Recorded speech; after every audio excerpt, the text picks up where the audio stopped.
A ver, ¿se imaginan que un error, uno solito, al principio de una investigación, pueda tirar por la borda un caso completo y una sentencia de 36 años? Suena increíble, ¿verdad? Pues bueno, esa fue justo la pregunta que tuvo que responder la Suprema Corte de México en un caso, con unas consecuencias tremendas. Ok, para entender bien este embrollo, vamos a recorrer el camino juntos. Primero, veremos de qué iba la condena. Luego, nos meteremos de lleno en ese derecho clave que lo cambió todo. Después, analizaremos el choque de opiniones dentro de la misma corte. Y para cerrar claro, veremos el veredicto final y, bueno, el efecto dominó que provocó. Muy bien, arranquemos por el principio, la condena. Para entender por qué este caso llegó tan lejos, primero hay que ver los hechos, ¿no? ¿Qué fue lo que pasó? Miren esta línea de tiempo. Todo arranca en marzo de 2010, con un arresto en Veracruz. Pasan 5 años y ¡pum! En 2015 le cae una sentencia durísima, 36 años de cárcel por delincuencia organizada y secuestro. Pero ojo, la cosa no quedó ahí, ni de cerca. El caso siguió y siguió, escalando por más de una década, hasta que finalmente aterrizó en la mesa de la Suprema Corte en 2021. Y aquí es donde la historia da un giro de tuerca súper interesante. La defensa no dijo, mi cliente es inocente, no. Su argumento fue mucho más de raíz, digamos. Dijeron, oigan, aquí se cometió un error fundamental al mero principio, y ese error contamina todo lo demás.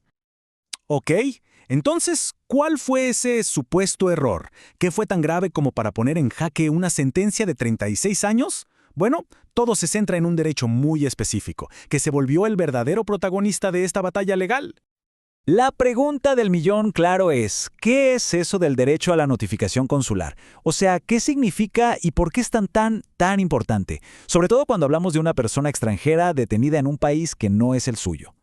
Pues miren, no es un invento local. Es un derecho que viene de un tratado internacional, la Convención de Viena, que México firmó y tiene que cumplir. Y lo define así.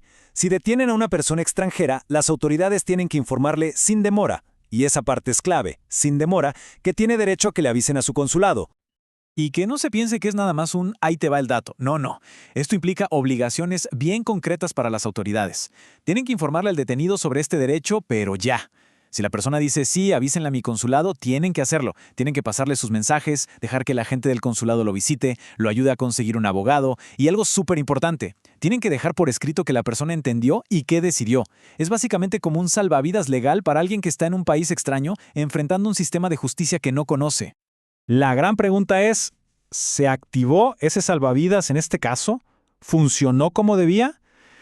Pues, según la mayoría de los ministros de la Corte, la respuesta fue un no, pero un no rotundo. Y esto es fascinante, porque no fue una sola cosita, fue una cadena de errores. Primero, lo de sin demora no se cumplió. Tardaron casi 8 horas en intentar llamar a la embajada. Segundo, de esa llamada no hay una prueba real de que alguien contestara o de que el mensaje llegara. Es un registro súper vago. Tercero, y esto es clave, no quedó claro si al detenido le explicaron bien su derecho y si él realmente estuvo de acuerdo con que se hiciera esa llamada. Y aquí viene lo más grave de todo.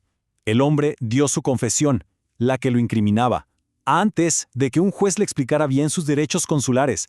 O sea, la confesión llegó primero que la protección. Y esta cita de la opinión de la mayoría lo resume todo perfectamente. Dice que no basta con leerle a alguien una lista de derechos como si fuera la lista del súper. No, el chiste es que la persona de verdad entienda qué significan esos derechos para su defensa, sobre todo si está en una situación tan vulnerable. Ahora, no hay que pensar que todos en la corte vieron las cosas de la misma manera. Para nada.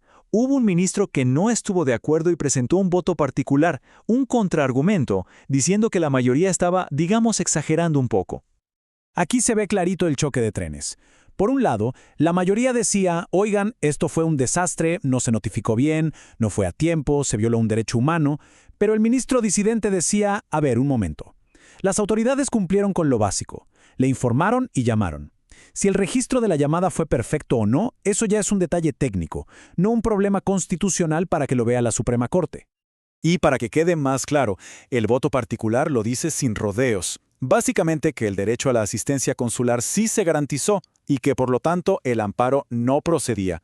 O sea, que la sentencia debía quedar como estaba. Entonces, con la corte así de dividida, ¿quién ganó el debate? ¿Cuál fue el veredicto final y qué significó todo esto para una persona que ya llevaba más de 10 años en la cárcel? Pues al final la balanza se inclinó. La opinión de la mayoría fue la que prevaleció. Con un marcador de 4-1, la Corte le dio la razón al quejoso y le concedió el amparo. ¿Pero qué significa conceder el amparo en este caso? Ojo, no significa que lo declararon inocente, para nada. Lo que pasó fue como un efecto dominó. Primero, la Corte dijo, esa confesión que dio al principio no vale. Después, y la declaración que dio después ante el juez, que se basaba en la primera, tampoco vale. Así que ordenó reponer todo el proceso. Básicamente, regresar la cinta hasta justo antes de que confesara. Y le dijo al juez, ¿vuelves a empezar? Pero esta vez esas confesiones no las puedes usar como prueba. Y esta es la consecuencia final, la más importante de todas. La violación de ese derecho a la notificación consular, algo que podría parecer un mero trámite, terminó por hacer que la prueba más fuerte del Estado, la confesión, se volviera inadmisible. Simplemente ya no se podía usar en el juicio. Al final, este caso nos deja flotando una pregunta que es importantísima para cualquier sistema de justicia. ¿Dónde pintamos la raya? ¿En qué momento un error de procedimiento deja de ser un simple error y se convierte en una violación a un derecho humano fundamental que lo invalida todo? La respuesta de la Corte parece ser clara. Esa línea se cruza cuando el error deja a la persona simplemente sin una defensa adecuada.